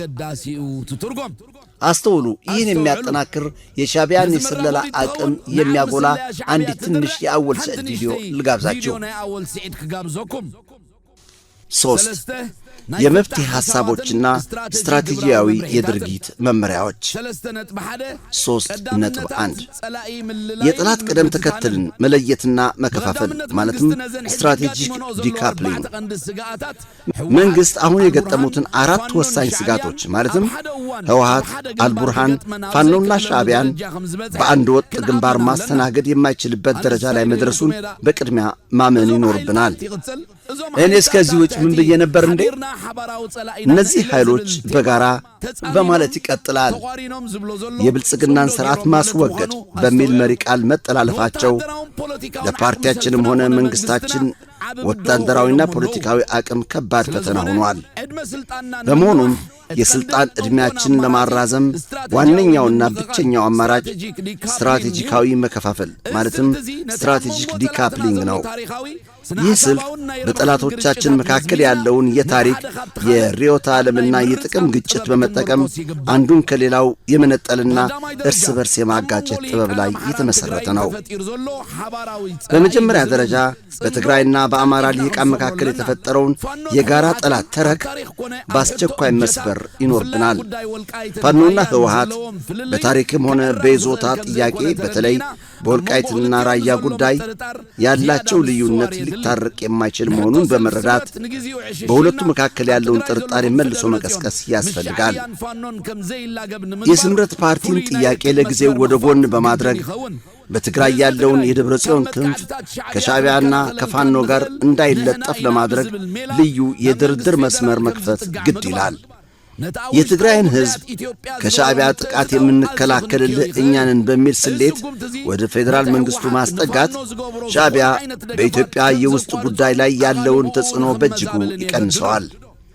ይህ እርምጃ ህወሓት ለፋኖ የሚያደርገውን ማንኛውንም አይነት ድጋፍ እንዲያቋርጥና ትኩረቱ እንዲዛባ ያስገድደዋል። ስለዚህ አንዱና ብቸኛው መላ ጽምዶን መበተን ነው እያለ ነው። በሁለተኛ ደረጃ የፋኖን እንቅስቃሴ ከውስጥ የመቦርቦር ሥራ በከፍተኛ ትኩረት ሊሠራ ይገባል። ምንም እንኳን ፋኖ በቅርቡ አንድ ወጥ ሆኛለሁ ቢልም አሁንም በተለያዩ አካባቢዎች የተበታተነ እዝ ይዞ የቀጠለ መሆኑ በቶሎ ከተጠቀምንበት ለእኛ ትልቅ ዕድል ነው። በመሆኑም በወታደራዊ ኃይል ብቻ ከመገፋፋት ይልቅ በአመራሮቹ መካከል የጥቅምና የሥልጣን ሽኩቻ እንዲፈጠር ማድረግ፣ የተወሰኑትን ወደ ሰላማዊ መንገድ እንዲመጡ በሚስጥር መደለልና የተቀሩትን ደግሞ ጽንፈኛ በማለት ለሕዝብ ማቅረብ ይኖርብናል። ፋኖ ከሻዕቢያና ከአልቡርሃን ጋር የሚያደርገውን የትጥቅ መስመር ለመበጠስ በሱዳን በኩል ያለውን ድንበር በከፍተኛ የደህንነት መዋቅር ማጠርና ከሱዳን ጦር ጋር በቶሎ የጋራ ደህንነት ስምምነት ላይ መድረስ ለሥርዓቱ ሕልውና ወሳኝ ነው። ምን ዋጋ አለው? ጽምዶ ቀደማችሁና። በመጨረሻም የውጭ ጠላቶቻችንን ማለትም ሻዕቢያና አልቡርሃን የመነጠል ሥራ መሠራት አለበት። ሻዕቢያን በቀጥታ ከመጋፈጥ ይልቅ ሱዳንን በዲፕሎማሲያዊና በኢኮኖሚ ጥቅማ ጥቅሞች በመሳብ ከኤርትራና ከግብፅ ተጽዕኖ ማውጣት ይቻላል። አልቡርሃን የኢትዮጵያን ድጋፍ ካገኘና በሱዳን ውስጥ የበላይነቱን ካረጋገጠ ለፋኖና ለሌሎች አማጽያን የሚሰጠውን ከለላ እንዲያቆም ማድረግ ይቻላል። ይህ አንዱን መጥቶ ሌላውን የመሳብ ስልት መንግሥታችን በየፈርጁ ካሉ ጠላቶች ጋር ለብቻው እንዲፋለምና በሂደትም አንዱን በሌላው እያስመታ ከስልጣን ተግዳሮት እንዲወጣ ያስችለዋል። ይህ ካልሆነ ግን አራቱም ኃይሎች በጋራ በሚሰነዝሩት ጥቃት ሥርዓቱ በአጭር ጊዜ ውስጥ ሊፈርስ እንደሚችል አመራሩ ሊገነዘበው ይገባል። 3.2 ይቺ ትመቸኛለች። ልብ ብላችሁ አዳምጧት። ፓርቲያችንም ሆነ መንግሥታችን በአሁኑ ወቅት የገጠመው ትልቁ ፈተና የጦር መሣሪያ እጥረት ሳይሆን የሕዝብን ልብና ቀልብ የመግዛት ማለትም ዊኒንግ ሄርትስ ኤንድ ማይንድ አቅሙ መዳከሙ ነው። ባለፉት ዓመታት የተከተልነው የኮሚኒኬሽን ስልት ለሥርዓቱ ድጋፍ ከማምጣት ይልቅ በሕዝብ ዘንድ ጥርጣሬን፣ መገለልንና ጥላቻን እየዘራ መጥቷል። በተለይም ከፍተኛ የመንግሥት ባለሥልጣናትና የመከላከያ አመራሮች የሚሰነዝሯቸው ንግግሮች በሕዝብ ዘንድ እንደ ንቀትና ዛቻ ተቆጥረዋል። ይህ ደግሞ በክልሎች ያለውን የትጥቅ ትግል ትክክለኛነት ማለትም ሌጂቲሜሲ እያረጋገጠ ይገኛል። በመሆኑም የፓርቲውንና የመንግሥትን የኮሚኒኬሽን መስመር በአስቸኳይና በስር ነቀል ሁኔታ መቀየር የህልውና ጉዳይ ነው። ይህ የነ ጁላን፣ የነ ባጫ ደበሌን፣ የነ ዲና ሙፍቲንና የሌሎችን ጠማማ ለጠማማ ልፈፋን የሚያጠቃልል ነው። ለረፍት እንዲሆነን ቪዲዮ ልጋብዛችሁ። አዎ በጉልበት ነው የወሰዳችሁት። በጉልበት የወሰዳችሁትን በጉልበት ይመለሳል። በርበር እናገኛለን፣ በቦሌም ሆነ በባሌ። የኤርትራ መንግስት ማስተላለፍለት መልእክት ዳግመኛ የኢትዮጵያን ክንድ ይቀምሳታል እያልኩ መልእክቴን አስተላልፋለሁ። አመሰግናለሁ። ይቀጥላል ሰነዱ። በመጀመሪያ ደረጃ የአመራሮች ዝምታና ቁጥጥር ማለትም የኮንትሮልድ ሳይለንስ ስልት ተግባራዊ መደረግ አለበት። እንደ ሻዕቢያው ዝምታን መልመድ አለብን ማለት ነው። ይሄ ከፍተኛ የመከላከያ አመራሮችና የፖለቲካ ሰዎች በስሜት ተገፋፍተው የሚያደርጓቸው ሕዝብን የሚከፋፍሉ ወይም የተወሰኑ ክፍሎችን ብቻ የሚያቅፉ ንግግሮች መገታት አለባቸው። የመንግስት ሚዲያዎች ብቻቸውን የሚነዙት ፕሮፓጋንዳ ውጤታማ ስላልሆነ ተጽዕኖ ፈጣሪ የሆኑ ማህበራዊ ሚዲያዎችን በጥቅማ ጥቅም በመያዝ የመንግስትን አጀንዳዎች በራሳቸው መንገድ እንዲያሰራጩ ማድረግ የግድ ነው። ይህም መንግስት በቀጥታ መናገር የማይፈልጋቸውን አጀንዳዎች በሕዝብ ዘንድ እንደ ገለልተኛ ሐሳብ እንዲሰራጩና እንዲሰርጹ ይረዳል። ሻዕቢያ በአወል ሰዒድ አማካይነት እንደሚያደርገው ማለታቸው ነው።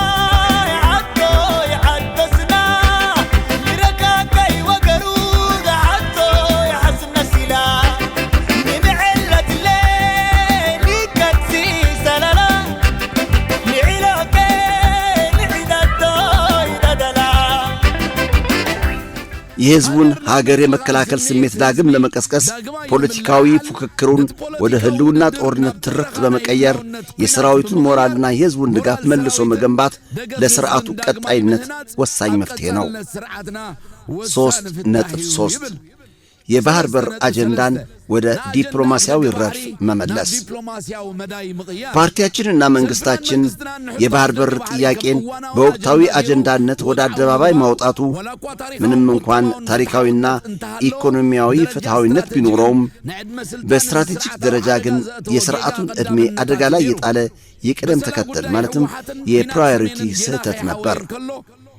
የህወሓት ጉዳይና የሰሜኑ ጦርነት ጠባሳ ገና ሳይሽር በጎረቤት አገራት ዘንድ መስፋፋት ማለትም ኤክስፓንሽኒዝም ተደርጎ ሊተረጎም የሚችል ጥያቄ ማንሳታችን ሻዕቢያንና ግብፅን የመሳሰሉ ታሪካዊ ጠላቶቻችንን በአንድ ወጥ ግንባር እንዲሰለፉ አድርጓቸዋል።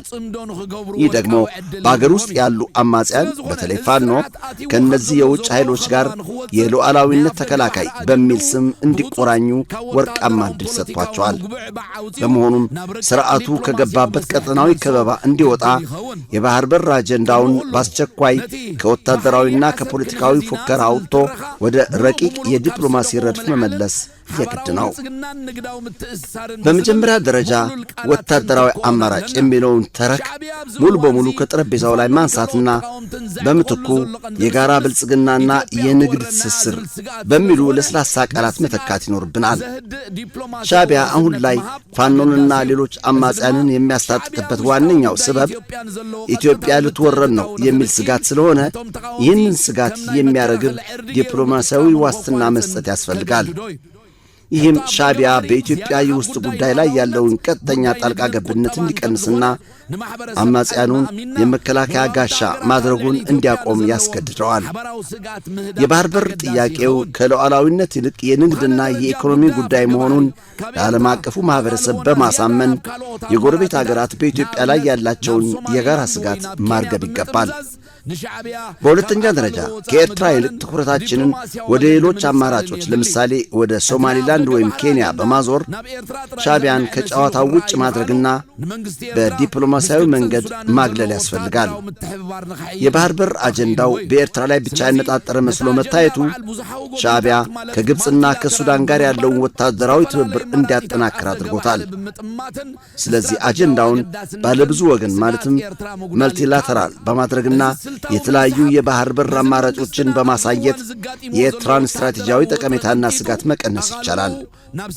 ይህ ስልታዊ ማፈግፈግ መንግሥት አሁን ያለበትን ወታደራዊ ውጥረት ቀልብሶ ትኩረቱን በአገር ውስጥ ባሉ የደህንነት ስጋቶች ላይ ብቻ እንዲያደርግ ትልቅ ፋታ ይሰጠዋል። ስለዚህ ከኤርትራ ጉዳይ ቀስ በቀስ እያፈገፈጉ ነው ማለት ነው። በመጨረሻም የባህር በር ጥያቄው በፓርቲያችን ውስጥና በሕዝቡ ዘንድ የተፈጠረውን የመከፋፈል ስሜት ለማከም መጠቀሚያ መሆን አለበት። በኃይል እንቆጣጠራለን የሚለው ፉከራ የዓለም አቀፍ ማዕቀብና የጦርነት ስጋት ስለደቀነብን ጉዳዩን ወደ ረጅም ጊዜ ድርድር ማለትም ወደ ሎንግ ተርም ኔጎሲዬሽን በማሸጋገር የሕዝቡን ትኩረት ወደ አገራዊ መረጋጋት ማዞር ይገባል። የባህር በር ጥያቄው የጊዜና የሁኔታ ጉዳይ እንጂ የሞትና የሽረት ጉዳይ አለመሆኑን ለአመራሩና ለደጋፊዎቻችን በማስረዳት ከሻዕቢያና ከጎረቤት አገራት ጋር ያለውን ውጥረት ማርገብ ለሥርዓቱ ህልውና ወሳኝ ነው በማለት ያጠናቅቃል። የሰነድ ዘገያችሁ እኮ ጃል። ይህ ጉዳይ ሻዕቢያ ከተቆጣ በኋላ ሆነባችሁ። ይህን ለመመለስ ልደቱ አያሌው የተናገሩትን እናዳምጥ። ከዚህ በኋላ የኢትዮጵያ ሰራዊት ተዋግቶ የሚያሸንፈው ጦርነት በፍጹም የለም። ሸንፎ ቢሆን ከዚህ በኋላ የኢትዮጵያ ሰራዊት ተዋግቶ የሚያሸንፈው ጦርነት በፍጹም የለም። ግን አሁን የኢትዮጵያ መከላከያ ሰራዊት ጦርነትን ማሸነፍም ይችላል። እንኳን አዲስ ጦርነትን ወደፊት ሊያሸንፍ እስካሁን የከፈታቸውን ጦርነቶች እንኳን አሸነፈ። ከህወሓት ጋር የተደረገውን ጦርነት በዘላቂነት ስላላሸነፈ ነው አሁን አዲስ ጦርነት ሊነሳ ዳርዳር እየተባለ ያለ። አሸንፎ ቢሆን ኖሮ በድል አጠናቆት ቢሆን ኖሮ ይሄ ችግር አይመጣም ነበር። አላሸነፈም። ከኦላ ጋር ላለፉት 7 ዓመታት ጦርነት አካሄደ፣ አላሸነፈም። ሁልጊዜ ጨርሻቸዋለሁ፣ አልቆላቸዋል፣ እየተሽለኮለኩ ነው ይላል። አሁንም ግን ኦላ በተጠናከረ ሁኔታ እየተዋጋ ማሸነፍ አልቻለም። ፋኖ ይሄ 2 ዓመት አለፈው አይደል እንዴ? ምንም ያልተደራጀ የህዝቡ ሰቆቃ መከራ ብቻ ብሶቱ አነሳስቶት ወደ ጦርነት የገባ ተገፍቶ የገባ ኃይል የተደራጀ ኃይል አይደለም። አመራር አልነበረው፣ መሳሪያ አልነበረው ነው። ግፉ ብቻ ነው ወደዛ ውስጥ ያስገባው። ያን ኃይል እንኳን ማሸነፍ አልቻለም። ይሄው ፋኖ አሁን እየተጠናከረ የበለጠ በመንግስት ላይ ጫና መፍጠር እየቻለ ነው ይመጣ። ይሄን አንድም የጀመረውን ጦርነት ያላሸነፈ መንግስት ሌላ ተጨማሪ ጦርነት ወደፊት ያሸንፋቸው ለማስጨረስ ነው እንጂ ህዝቡን የሀገሪቱን ኢኮኖሚ የበለጠ ማቆስቶ እንዲደቅ ለማድረግ ካልሆነ በስተቀር ከዚህ በኋላ የኢትዮጵያ ሰራዊት ወይም የኢትዮጵያ መንግስት ተዋግቶ የሚያሸንፈው ጦርነት በፍጹም የለም።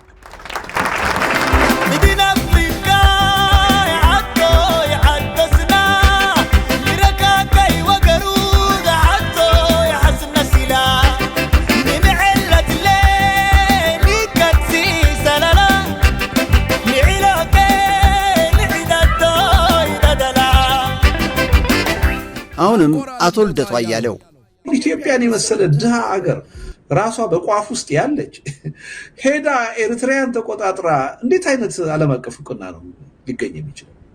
አንደኛ አይገኝም። ከጅምሩም በኃይል በዛ ደረጃ ጥቅምን ለማስከበር ተብሎ በሚከፈት ጦርነት ተቆጣጥራ እኔ 2 ሳምንትም 3 ሳምንትም አካባቢውን በሰላም ማስተዳደርና በባህር በሩ መጠቀምም አትችልም።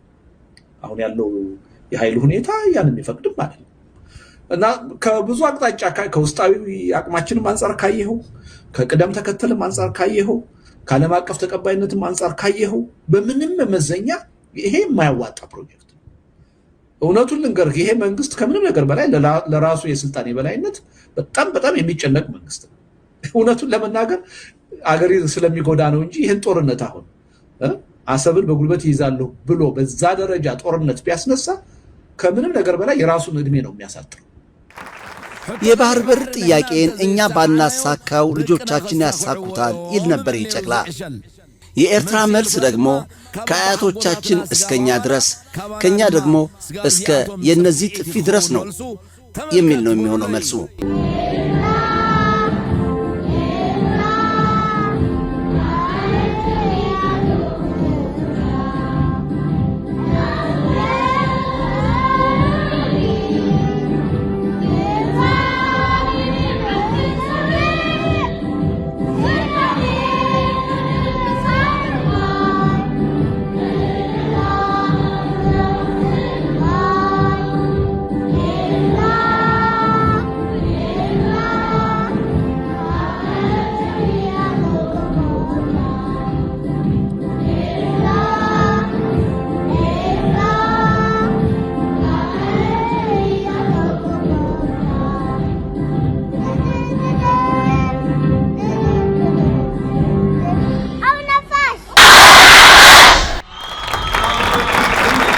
በሕጂ ተመልከቱልኝ የዛሬ 30 ዓመትም ይሄ ወይም ይቺ ጎርምሰው ነው የሚጠብቋችሁ በሉልኝ ይህን ከንቱ ፍጥረት።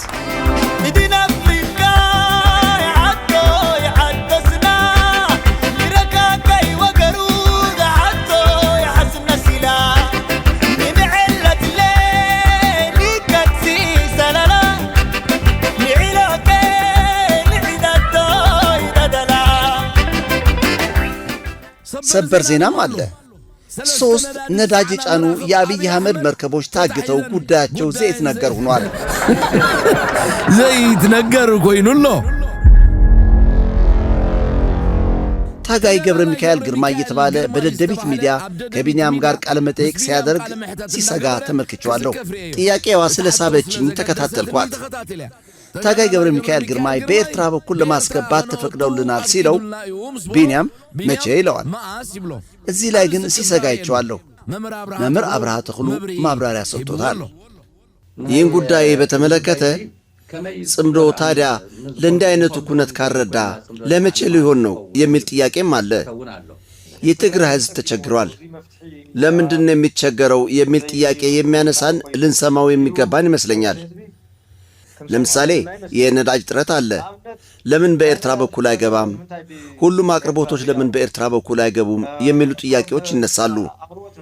እዚህ ላይ መገንዘብ ያለብን ስታስገባው ገዝተን የምታስገባው ማስገባት ያለባቸው የትግራይ ነጋዴዎች ናቸው። ስለዚህ የትግራይ ነጋዴዎች ገና ከኢትዮጵያ ያልተላቀቁ ከሞላ ጎደል ሀብታቸው ከአውሮፓና ከኢትዮጵያ ጋር የተያያዘ ነው። ስለዚህ አንድ የትግራይ ነጋዴ ዛሬ በኤርትራ በኩል የሆነ እንቅስቃሴ ካደረገ በማግስቱ ሀብቱ በሙሉ በኢትዮጵያ ባለስልጣናት ድራሹ ይጠፋል። ይሄ ነው መታየት ያለበት። ስለዚህ ችግር እየሆነ ያለው ከኤርትራ ጋር ያለን ትስስር መልክ ስላልያዘ ነው እንጂ ለመግባት የሚከለክል አይመስለኝም። ቢያንስ በአሁኑ ጊዜ የሚከለክል አይመስለኝም። እኔ በሆን ኖሮ ለቢንያም ሌላ ጥያቄ ባስከተልኩለት ነበር። የኤርትራ መንግስት እህል በወደቡ በኩል እንዲገባ መፍቀዱን ማረጋገጫ አቅርብ ካለው እህል የጫኑ መርከቦችን ወደ ወደብ አስጠጋና ኤርትራ አልፈቅድ ካለች መልሱን ንገረኝ ነበር ምለው። ይህች ለልባሞች ናት። እዚያ ንለባምያ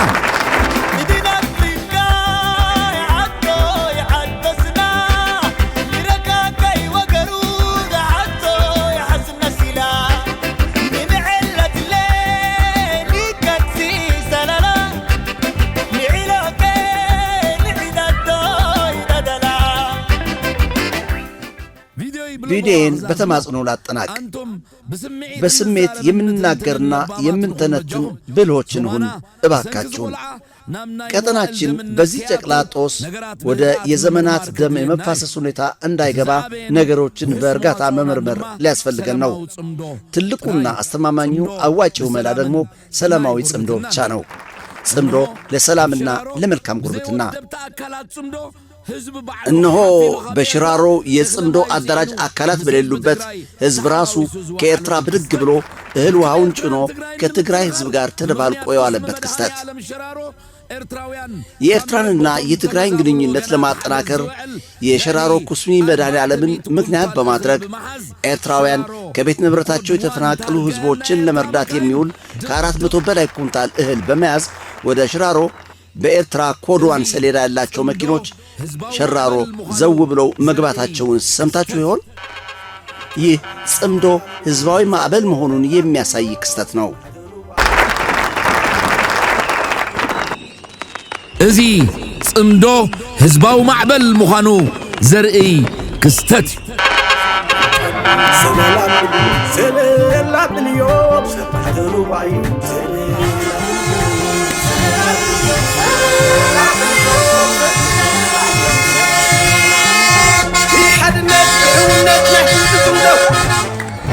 وفستباتني حباروني حباروني حيالك سيدة وحسيتي نبحثي وحزو زاتي نبحثي وحزو زاتي سنة سلام فوق زلدس حبيبي فوق زكسكس وعطو فلس مفاني أسر سلامي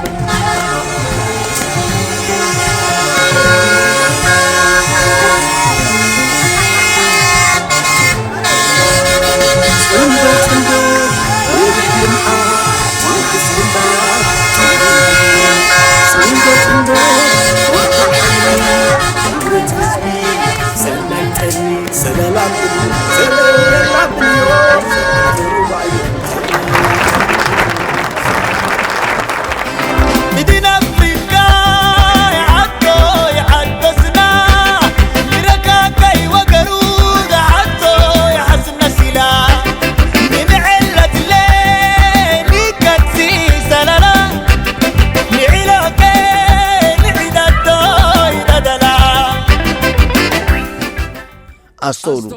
የዓለምና የዚህ ቀጠና ሁኔታ ወዴት አቅጣጫ እያመራ እንደሆነ በዓለም ሁኔታ ላይ የሚተነበየው የአገሬ ፕሬዝደንት እነዚህን ያጋጠሙት ቀውሶች አስቀድመው አውቀውትና በቃለ መጠይቃቸው ሳይቀር ተናግረውበት ነበር። የቬንዙዌላ ጉዳይ፣ የዩክሬን ጉዳይ፣ ኢራን ከመመታቷ ከአንድ ወር በፊት የምትጠቃ መሆኗን የሰጡትን ማስጠንቀቂያ እናዳምጥ። ኢራን ትጠቃለች ከተባለ ኢራን ተጠቅታ በዚያ አካባቢ ምን ሊያመጣ ይችላል? የመጀመሪያው ዓላማ ወይ ግብ የተፈጥሮ ጸጋዎችን ማጋበስ ወይም መቆጣጠር ነው። በተለያዩ የዓለም አካባቢዎች ያሉትን የተፈጥሮ ጸጋዎች ይህ በተለያዩ አካባቢዎች እየተወሰደ ያለውን እርምጃ እያየነው ነው። በመጪዎቹ 3 ዓመታትም ተመሳሳይ እርምጃዎች ሊወሰዱ ይችላሉ። መዘዛቸው ምንድን ነው የሚሆነው? እርምጃ እየተወሰደባት ባለችው አገር ብቻ ሳይሆን አካባቢውና ቀጠናው በራሱ ምን ሊመስል ይችላል? አፈጮሌዎች ለምን ስለ አገሩ ጉዳይ ሰራም በማለት ይሳለቁ ነበር። በተዘዋዋሪ ስለ አገሩ እየሰራና አገሩን ወደ አስተማማኝና ዋስትናው የተረጋገጠ ኩነት እያስጠጋት እንደነበር ግን ዛሬ እነሆ ውጤቱ እየታየ ነው። እስኪ አሁን ኢሳያስ ማን እንደሆኑ ለማወቅ ሰከን ብላችሁ ከ7 ዓመታት በፊት መለስ ብላችሁ አብራችሁን አስቡ። ኤምሬት አስባው እንደነበር የጦር ካምፓ በአሰብ ቢቆይ ኖሮ አሁን ምን ሊፈጠር ይችል ነበር ትላላችሁ? አርቆ የሚመለከት መሪ መኖር እንዲህ ነው ውጤቱ ወዳጆቼ። እዚህ ላይ እናስተውል። በኬንያ የእስራኤል ኤምባሲ ባለፉት ቅርብ ቀናት ያወጣውን መግለጫ ሰምታችሁት ይሆናል። South Africa and Ethiopia and Sudan and Nigeria, let me just name a couple of big countries to be inclusive. These are not countries that do everything that we want them to do. በአፍሪካ ቀንድ የሚገኙ ኢትዮጵያንና ሶማሊያን በመጥቀስ ማለት ነው የኢራን የሚሳኤል ጥቃቶች ሊደርስባቸው እንደሚችል አስጠንቅቋል። የሁላችሁ እንግዳውስ አገራቸውን ለውጭ ኃይሎች ጣልቃ ገብነት አሳልፈው የሰጡ ዋጋ እየከፈሉ ነው። ይህቺው ራሷን ችላ የምትጓዘው በነቢይ ኢሳያስ የምትመራው ሰላማዊት አገር ኤርትራ በአደጋ ዝርዝር ውስጥ የለችም። አገር ኤርትራ አብ ዝርዝር አደጋ የላን። For Iran in this region, Eritrea is not for sale. Eritrea is not for sale. Not for Iran, not for Israel, not for the United States, for nobody. ይህቺው ጨቅላው ጠቅላይ ሚኒስትር በችርቻሮ የሸጣት ኢትዮጵያ ደግሞ ታርጌት ውስጥ ከገቡት ሀገሮች አንዷ ናት እያለ ነው የእስራኤል ኤምባሲ። በዚህ ወግ አማካይነት ባለግልጽ ራእይ ወደ ሆኑት የአገር ፕሬዝደንት ተመለሱ። ኤምሬት ከአሰብ ለምን እንደተባረረች አጭር ሚስጥር ላውጋችሁ። ለ7 ዓመት ብለው ነው የመጡት። ገና በ3ኛ ዓመታቸው መንግሥት ጠርቶ ምን አገባደዳችሁ በማለት ይጠይቃቸዋል። ጊዜ ይጨመርልን ይላሉ። ኤምሬት አሰብ ውስጥ በነበረችባቸው ዓመታት ያደረገቻቸውና የሞከረቻቸውን ጉዳዮች የሚያስረዱ አብነቶች ደግሞ እነሆ። ለምሳሌ ሮመዳን ሲሆን ተምርና ሌሎች የሚበሉ ነገሮችን ወደ መስጊዶች ለማከፋፈል መሞከር። ከዚህ በኋላ ይጠሯቸውና ምንድነው እያደረጋችሁት ያላችሁ ሲሏቸው ሮመዳንን ምክንያት በማድረግ ለእስልምና ምዕመናን እርዳታ እያደረግን ነው የሚል መልስ ይሰጣሉ። ጥሩ፣ እርዳታ ማድረግ ከፈለጋችሁ ምንጣፍ ወደ መስጊድ ከወሰዳችሁ አጠገቧ ወዳለችው ቤተ ክርስቲያን ደግሞ ምንጣፍ ለመውሰድ ትገደዳላችሁ። በአገራችን እንደዚያ ነው። እርዳታ ለእስልምና አማኝ ለመስጠት ከፈለግ አጠገቡ ላለው የክርስትና አማኝም ለመስጠት ትገደዳለህ። ይህ አገራችን ውስጥ ያለ ነው። ስለዚህ ከእንደነዚህ ጉዳዮች እጃችሁን ሰብስቡ የሚል ማስጠንቀቂያ ከሰጣቸው በኋላ ነው ጭጭ ያሉት። በቀጣዮቹ 4 ዓመታት ካለምንም ፍሬ ከተቀመጡ በኋላ በተጠሩ ጊዜ አንድ የኤምሬት ከፍተኛ ኃላፊ ደብዳቤ ይዞ ይመጣል። ምን አገባደዳችሁ ሲባሉ እስካሁን ያገባደድነው ነገር የለም፣ ነገር ግን ይህን ይዤ መጥቻለሁ ይላል። የሽያጭ አሊያም የኪራይ ውል የሚል ነው። ውሉ የአሰብ ወደብን ቋሚ ጦር ሰፈር እንድናደርገው በፈለግከው ነገር እንስማማ የሚል ነው የነበረው። እኔ ወደቤን ልሸጥልህ በል ሰምቻለሁ። በ24 ሰዓታት ውስጥ ከአሰብ ካልወጣ ዕድሜህ ያጥራል በለው መሪህን በማለት ኤምሬትን በ24 ሰዓታት ውስጥ ሚስማርም ሳይቀር አጠራቅሟን ሸክፋ ተጠራርጋ እንድትወጣ አደረጓት። ባለ አንድ አጥንቱ የአገሬ መሪ ወጉ ከዚህ የሚያልፍ ሌላ ነገር የለውም ብላችሁ ስቻል አሁን አያይዙት። ፕሬዚደንቴ ኤምሬት የጦር ሰፈር እንድትመሰርት በጊዜያዊ ጥቅም ተደልለው ወደቡን አሳልፈው ሰጥተዋት ቢሆኑ ኖሮ ይህ የኬንያው ዜና የኢራን ሚሳይሎች የኤምሬትን ቤዝ ለማግኘት ወደ ኢትዮጵያና ወደ ሶማሊያ አነጣጥሯል ያለው አቅጣጫው ወዴት በሆነ ነበር? ይህ ነው ቪዥነሪ ማለት ወዳጆቼ። በቀጣይ ፕሮሴ በምስራች ነው የምንገናኘው። እስከዚያ መልካምን ሁሉ ተመኘው ወዳጆቼ። ድል ለሰፊው ሕዝብ።